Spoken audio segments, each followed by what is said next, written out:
আর যারা ওলি আল্লাহদের দরবারে হামলা চালানোর পরে তাদেরকে এখনো অ্যারেস্ট করা হয় নাই, আমি অতি বিলম্বে আমি গোলাম সাহেব ছিলাম, এখনো বলছি তাদেরকে আপনারা গ্রেফতার করেন। বিভিন্ন আপনারা চুরি, ছিনতাই, হানাজারি আপনারা 1 সেকেন্ডে, 5 সেকেন্ডে, 10 মিনিটে, 24 ঘন্টায় ধরে ফেলেন, কিন্তু ওলি আল্লাহর মাজারগুলো ভাঙলো। আপনাদের ভিডিও ফুটেজগুলো আমাদের কাছে আছে, কিন্তু তারপরও আপনারা ধরেন না। কি বুঝাইতে চান?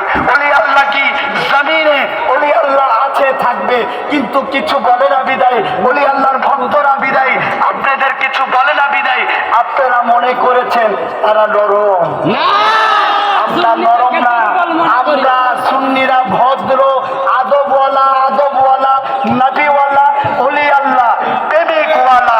এর জন্য আমরা কারো গাড়ি ভাঙচুর করি না, আমরা কারোর সাথে ঝগড়া করি না। আমাদেরও হাত আছে, আমাদেরও পা আছে, আমরা চাইলে গাড়ির গ্যালাস ভাঙতে পারি।